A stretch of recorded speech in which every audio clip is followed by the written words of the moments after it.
you have some time to look at questions 1 to 4.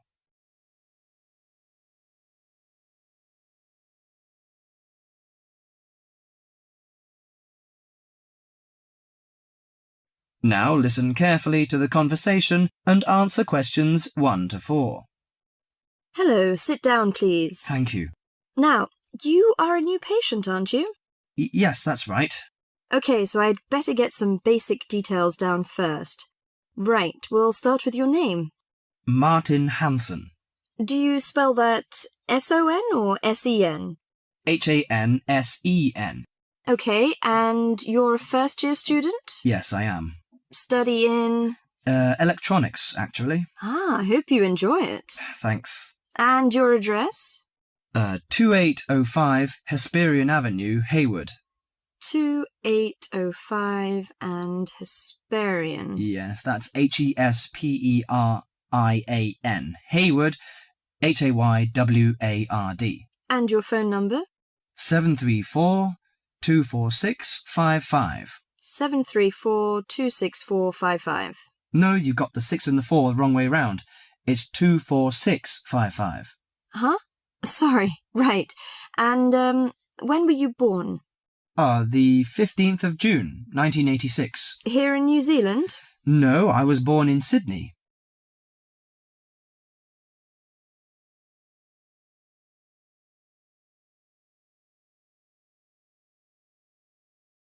Before you hear the rest of the conversation, you have some time to look at questions 5 to 10.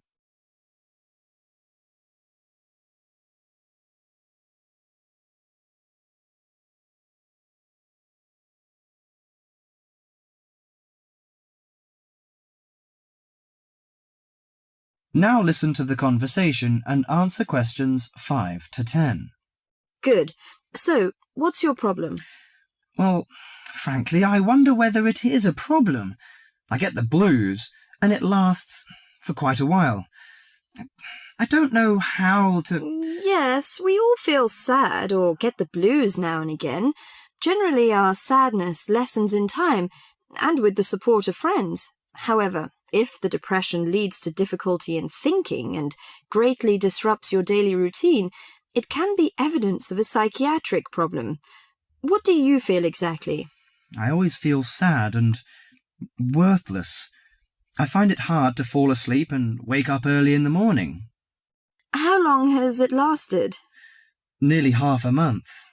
Do you feel fatigue or loss of energy? Or you may have lost interest or pleasure in usual activities? Yes, sometimes. At first I thought I could overcome it by myself, but I failed, and I'm so glad that you came here. It seems that you are suffering mild depression from your symptoms. Depression? Yes, I feel depressed sometimes.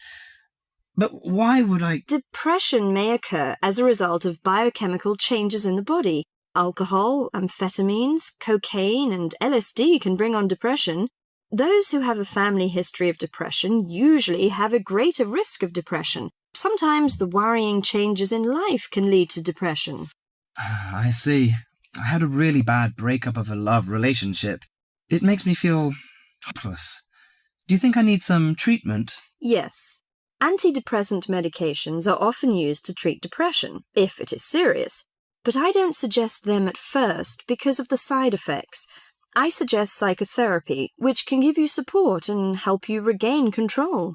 So do I need to come here every day? No, I will arrange counselling sessions for you, which will last 12 to 20 weeks. You come here once or twice each week. The psychotherapy is directed at helping you gain insight and understanding about events in your life, which may have contributed to your depression. With growing insight, you can often learn more effective ways of coping with your feelings and changing your behaviour. What can I do to take care of myself? Well, at first you should do some physical exercises on a regular basis, at least 3 times a week. How is your food? Do you eat well? Yes, I think so. I eat at my homestay family. Good. Find a hobby or a positive recreational activity to participate in once or twice a week. I know it's difficult for you, though.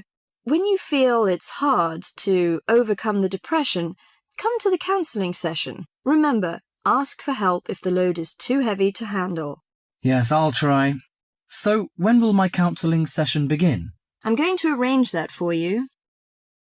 That is the end of part 1.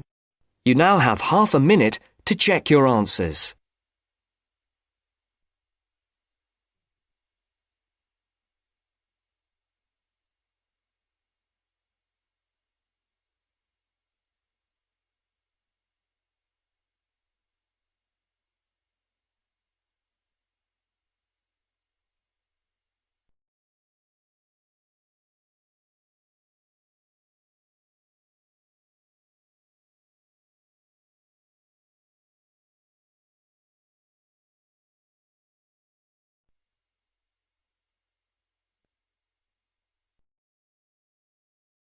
Now turns to part 2.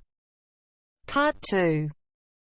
First, you have some time to look at questions 11 to 17.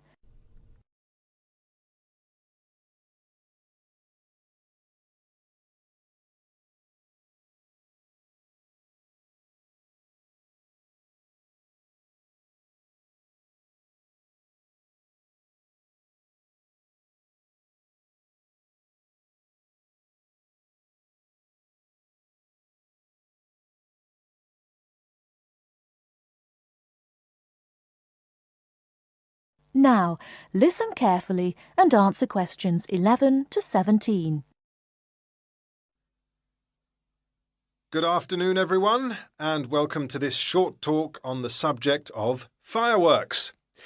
Now, fireworks, as I'm sure many of you know, were invented in China, though there has long been disagreement as to exactly when, or even in which century. The consensus nowadays, though, is that it was in the 6th, as there is considerable evidence of war rockets being made then. We also know that fireworks were in use by the 7th century in Arabia, where they were called Chinese arrows, reflecting their military potential. It then took a long time for them to spread to Europe. In fact, it wasn't until the 1200s that fireworks made their appearance there.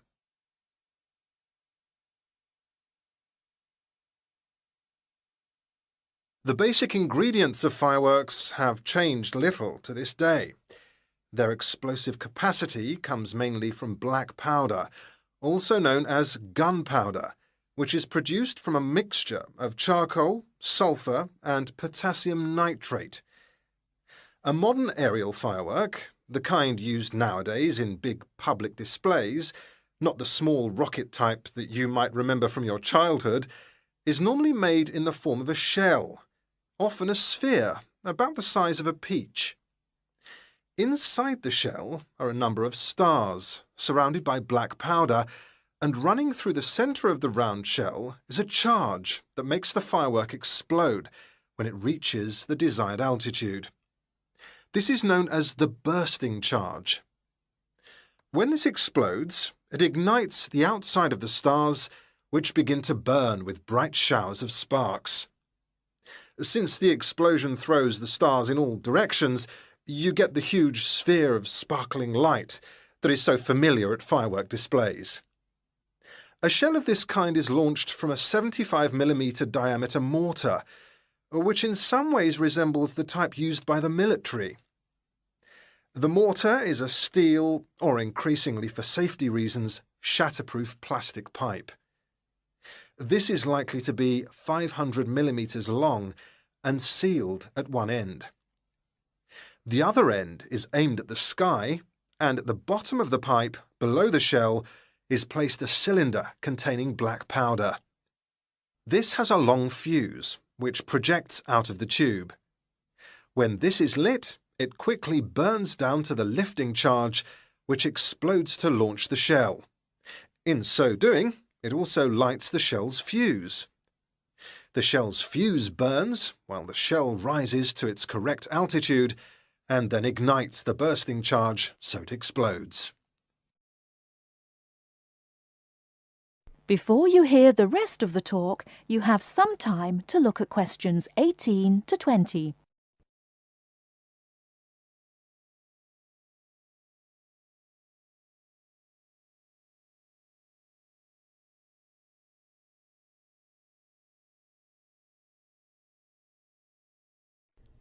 Now listen and answer questions 18 to 20.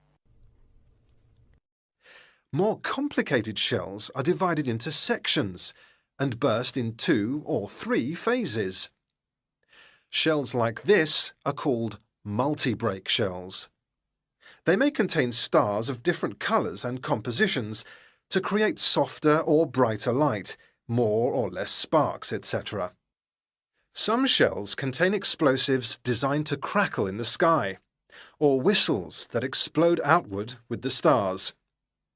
The sections of a multi-break shell are ignited by different fuses, and the bursting of one section ignites the next. The shells must be assembled in such a way that each section explodes in sequence to produce a distinct, separate effect. The pattern that an aerial shell paints in the sky depends on the arrangement of stars inside the shell. For example, if the stars are equally spaced in a circle, with black powder inside the circle, you will see an aerial display of smaller star explosions equally spaced in a circle. To create a specific figure in the sky, for instance a heart shape, you create an outline of the figure in stars inside the shell. Then you place explosive charges inside those stars to blow them outward into the shape of a large heart. Each charge has to be ignited at exactly the right time, or the whole thing is spoiled. Many other shapes have particular names, like the willow. This is formed by stars that fall in the shape of willow tree branches, spreading a little to the side and then downwards. The high charcoal composition of the stars makes them long-burning, so they may even stay visible until they hit the ground. The ring shell is fairly basic. It is produced by stars exploding outwards to produce a symmetrical ring of coloured lights. More complex is the pattern created by the palm, which contains large comets or charges in the shape of a solid cylinder. These travel outwards, explode and then curve downwards, like the limbs of a palm tree. The serpentine, the last one for now, is different again. When this one bursts, it sends small tubes of incendiaries scattering outwards in random paths, which may culminate in exploding stars. It can be quite spectacular. That is the end of part 2. You now have half a minute to check your answers.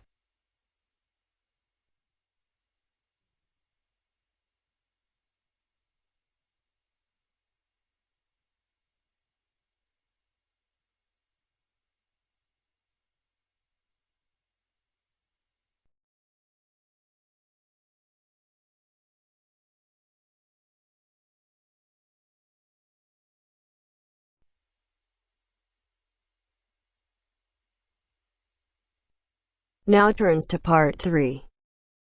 Part 3. You will hear 2 engineering students, a woman in her 6th year called Linda and a man in his 5th year called Matthew, discussing the benefits of student work placements. Before you listen, you have some time to look at questions 21 to 26.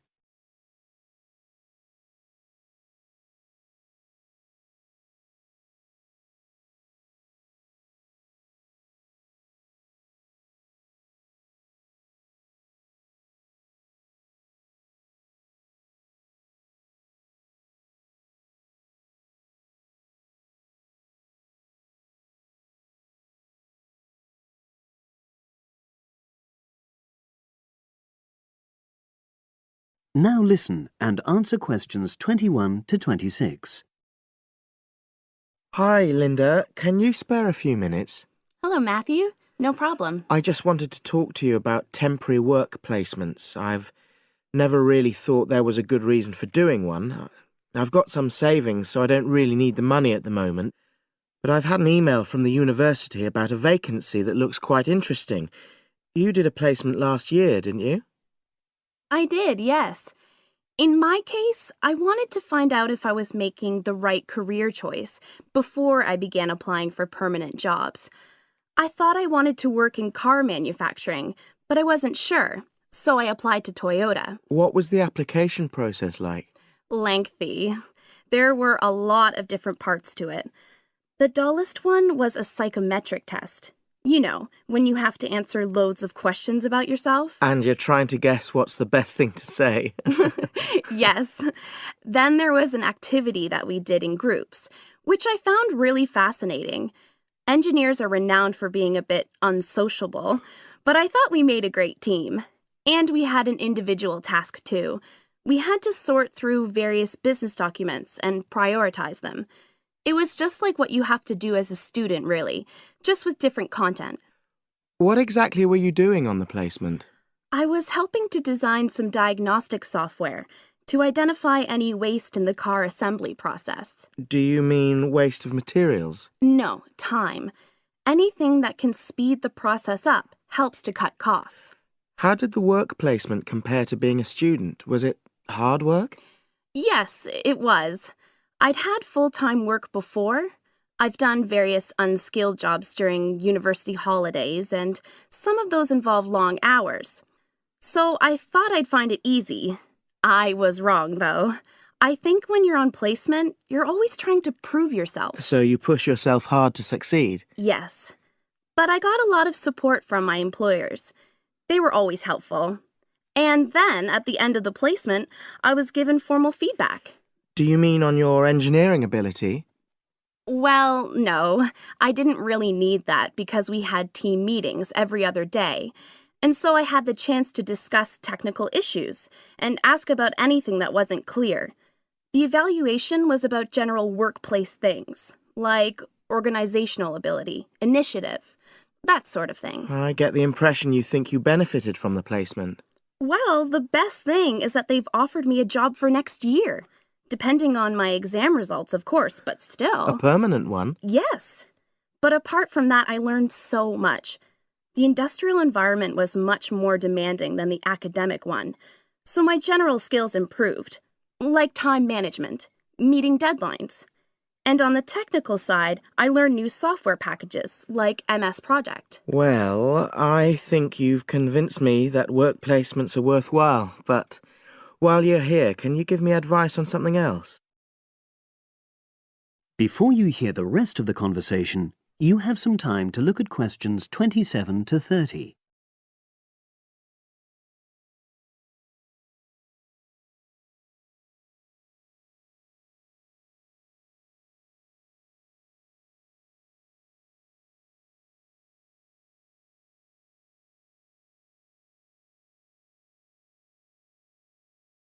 Now listen and answer questions 27 to 30. I'm about to make a start on the engineering materials module, and I've got a book list here. Can you have a quick look and tell me what you would recommend? That's if you can remember. Let's see. I do remember some of them. Yes, this one, The Science of Materials. I found the subject quite hard generally, but this book is very accessible, so it suited me.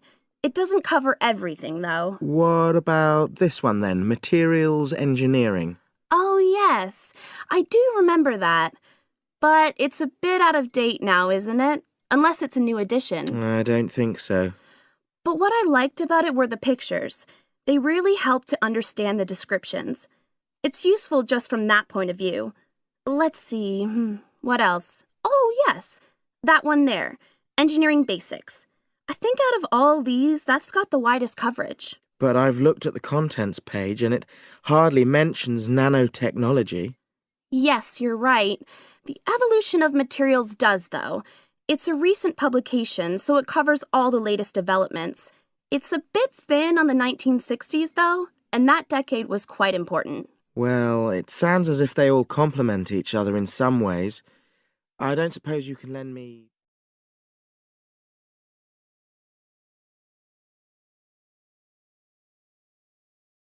That is the end of part 3. You now have half a minute to check your answers.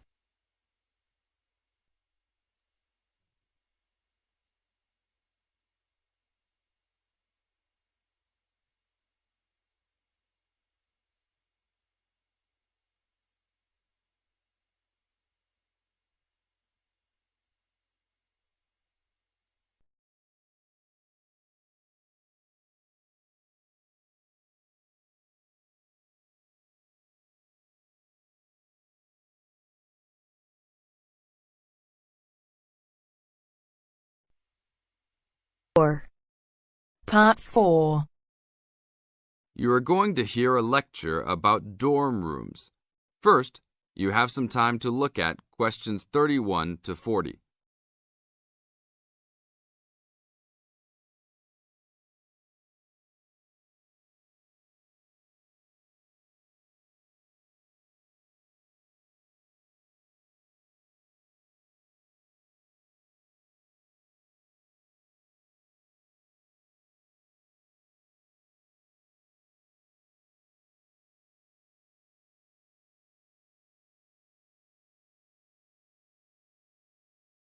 Now listen to the tape and answer questions 31 to 40. Welcome to your new home for the upcoming year.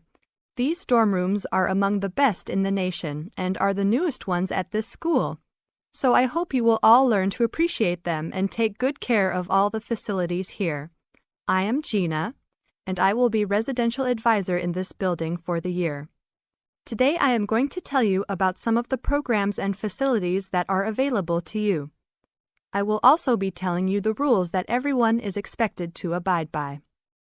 I will be asking you to give me your full attention for the next few minutes. I will first tell you about the facilities that are available to you. The dining facility is located on the first floor of the building. It is open 7 days a week from 7 a.m. to midnight. All the food offered to students is freshly made every day, and my own opinion is that the food is actually quite good. Feel free to come and grab a banana for breakfast or sit down with a group of friends for dinner. Although your meals are served buffet style, please do not waste food. All students are expected to clean their own tables after meals. In the basement of this building, there is a gym and recreational hall. The gym has workout equipment such as treadmills and weight sets. In the recreational hall, there are ping pong tables and a pool table for student use. You must sign in when using this equipment, and you will be held responsible for any damages or losses. The gym and recreational hall are open daily from 10 a.m. to 10 p.m. There is a kitchen located on the second floor of this building. Your dorm key will open this door. Inside there is a refrigerator, a microwave, an oven, and a stove. This room is open 24 hours a day, 7 days a week. If you decide to cook a meal, please be considerate to all the students and clean up after yourself. You can use some food in here, but please do not make a mess. Some students do end up having their food eaten from the fridge, so be careful. Don't leave anything that looks like it tastes really good. Do not leave pots and pans lying around in the kitchen. Please store these in your room. There are many programs being sponsored by our building this year. One of the most popular is our Saturday morning outings. In the past years, these trips have included going fishing, hiking, cycling, ice skating, and even going to the beach. There will be a listing of scheduled events coming out soon. The university sponsors these trips, so transportation will be provided. However, there are usually some costs associated, though they are usually minimal. Our building also has a volleyball team. All students who live in this building are welcome to join. Last year we won first place in the dorm league. Please sign up at the front desk if you are interested as soon as possible, as there are only 20 spaces available based on a first-come, first-served rule. The last things I want to talk about are the rules of our building. I know rules can be boring, but they are necessary to ensure the welfare of everyone living here. First, noise levels must be kept to a minimum after 11 p.m. Many students have early classes, so for those of you that have the luxury of sleeping until 10, please don't stay up late making lots of noise. Secondly, all visitors must sign in at the front door. Even if you have friends that are regular visitors, they must still always sign in. This rule is to prevent theft and robbery from occurring. Thirdly, alcohol and drugs are not permitted in this dorm in any place or at any time. Lastly, just be safe and have a great time. University is the greatest time of your life, so make the most of it. Thank you all for your attention. That is the end of part 4. You now have half a minute to check your answers.